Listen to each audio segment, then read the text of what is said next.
So I made a short video about how you can use the Manchu bow, especially for somewhat heavier bows.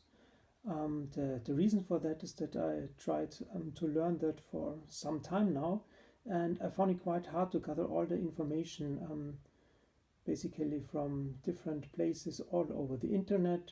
So for example from the traditional Manchu archery group on Facebook, but also from several people making YouTube videos and doing archery, and especially using the Manchu ring. But yeah, I still found it hard to get all the different pieces together. And so what I will try with this video basically is to make a kind of self-contained description covering what I think are the most important aspects of using the Manchu ring all in one place. Okay, so that's the purpose here. Let me also say that the techniques I'm using are basically self-trained with some information from here and there. So there's no claim that that's the actual or only way you can use the Manchu ring. That's basically what I figured out works for me, right? So you might want to try it out. It might work a little bit differently depending on different persons. You might have different thumb sizes or forms, or your hands might be shaped differently. Your fingers might be longer or shorter than mine, and things might just work differently for you. Okay, so take everything with a grain of salt. That's basically only my experience and kind of my opinion. And yes, of course, I'd also be really happy to get some comments and your ideas. Maybe I'm still doing something wrong, or there's some room for optimization, then just please let me know in the comments. I'm always happy to learn and improve. Okay, so let's start then with the introduction.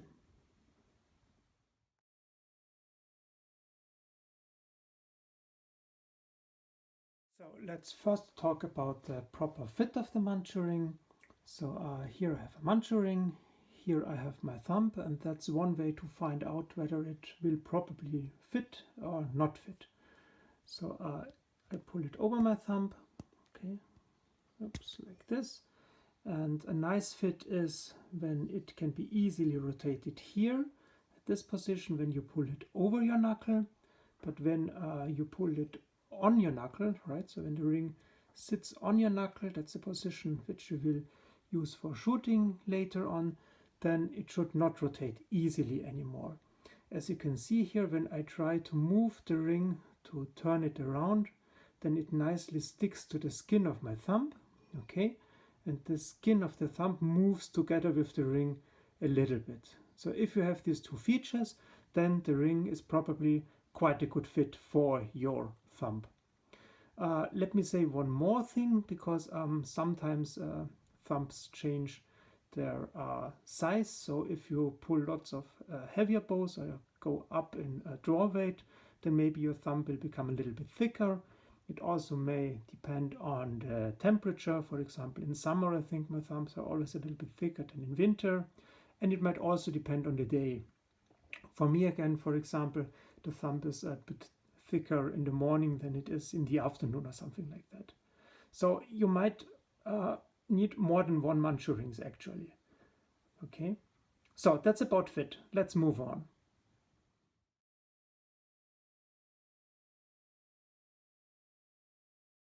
So let's come to the question where exactly on your thumb the ring should sit. So again, here's my thumb. I put the ring on. There are basically two possibilities. You could put it over your knuckle, right? That's where it should not sit. And the reason is very simple. So if you try to hold the string via bending your thumb like this, the string would sit here, okay? Then all the force when opening the bow goes into your thumb pad here, and here you don't have a lot of surface, right? So the force on the thumb will be much more than is comfortable, okay?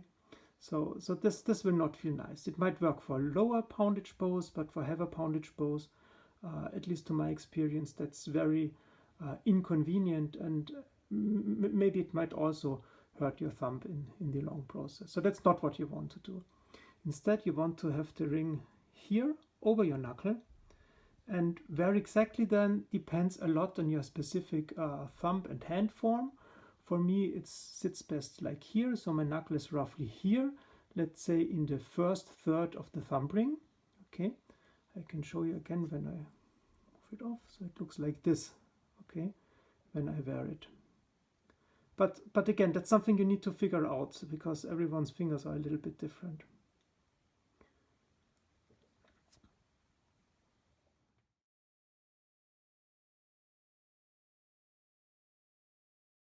So the next question is, I have my ring on the thumb, it properly sits.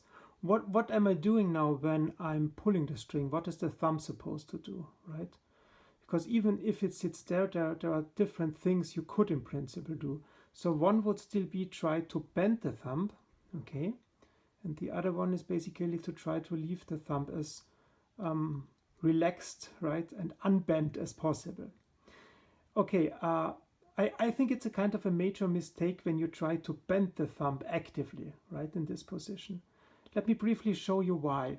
So what you want to do is, okay, so assume my other thumb here, that's the string now, okay?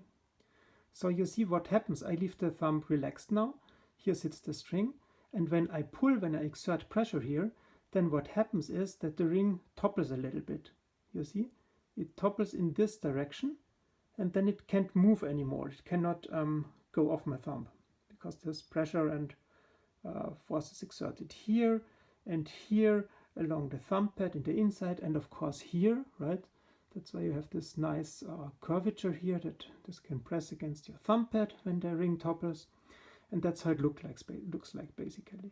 When I pull the string and relax my thumb, okay? And this feels nice because the force is nicely distributed around the thumb. So here, a little bit in the knuckle, a little bit on the sides, a little bit here in front. It's an interesting feeling. You need to get used to it. Okay, now the problem is if I try to actively bend my thumb, right, then you see this edge here is pressed towards my skin here, okay? But that's where the string lies. So if I change that, so that's kind of the angle when I pull with a relaxed thumb, you see, then that's the direction of the pull.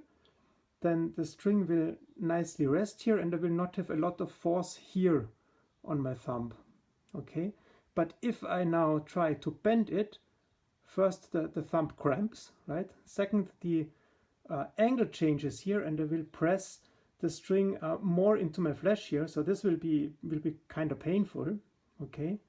And also if you just try that yourself, then you will see that the force is not distributed as nicely as before on larger parts of your thumb, okay?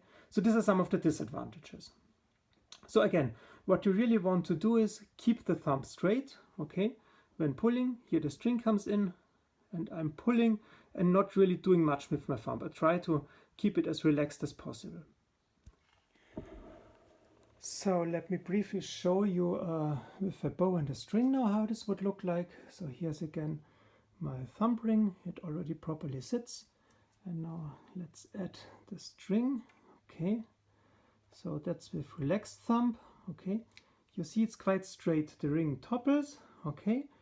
And the string just lays here on the edge of the ring. Nothing is too hard pushing into the flesh of my thumb. But when I try to bend the thumb now, right, then you see it looks like this. Here the angle changes, and this is really painful when I try to pull and when more force is actually exerted on my thumb. So what I want to do is to keep this thumb here more or less straight and not really actively bend it a lot. Now for lower weight bows, how you would pull the bow or can pull the bow, maybe up to 40, maybe 50 pounds is just like shown before here. So here the ring sits, right? I'm not really bending it. This finger here can hold the arrow in place a little bit, but is not really doing anything else. Okay, and then I can just open the bow, okay, in this direction. Also note that these fingers here are not really required for anything, okay? In principle, they can do anything, but it suggests itself to make still kind of a fist, so that you maximize consistency and you know what they are doing. Okay. What you also want to do is to rotate your arm a little bit counterclockwise. So let's see, like this. So here I would rotate a little bit, which helps again to keep the string on the ring, and then I pull with a slight rotation. Okay. That's how you can open lighter bows.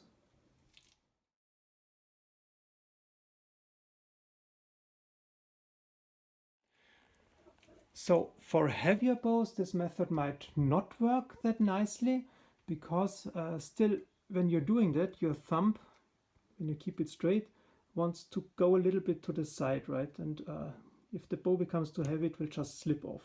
Okay. Or you will have to exert so much rotational force there that it also becomes really inconvenient, and you really feel the string here and also here, and your hand cramps and stuff like that. So that's not what you want to do. But there is an easy solution to the problem. You can try to lock your thumb a little bit, which looks on the string like this.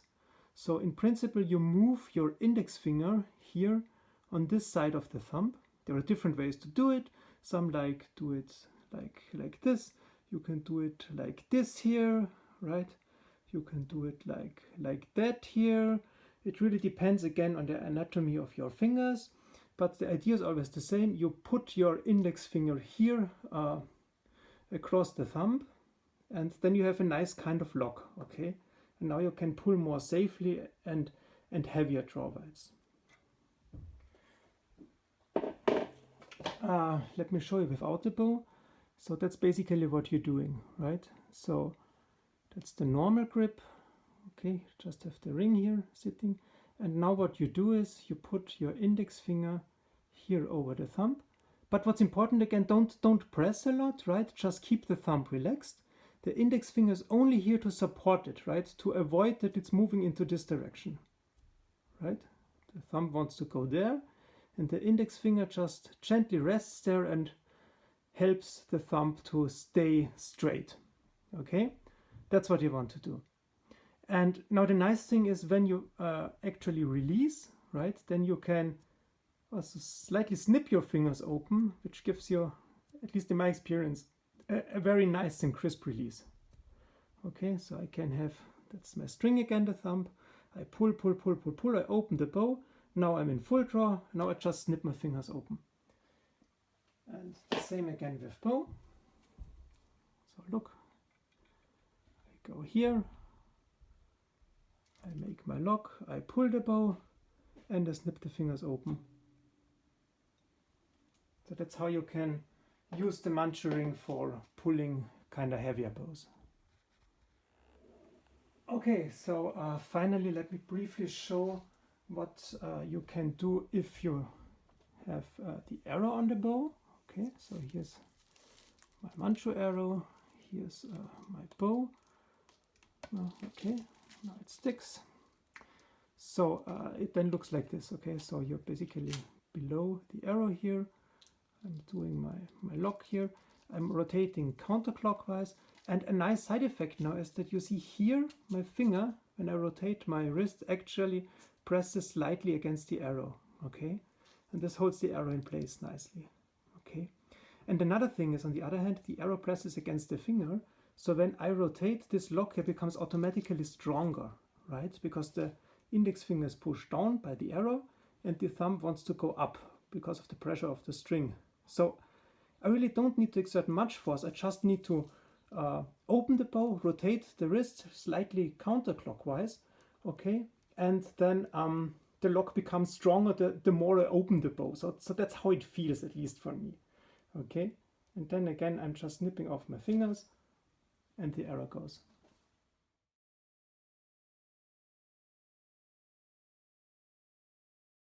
So yeah, let me briefly show you how this looks like in actual shooting then. So that's my Yamaha, that's at the moment the heaviest Manchu bow I have. It has 76 pound at 36 inches, which is the draw length to which I will actually open it. and then I release it. I basically just want to show you that you can use this method for kind of heavier bows quite comfortably. So here we go. The arrow is placed. I do my grip. I do kind of my Manchu lock, right stance, and here we go.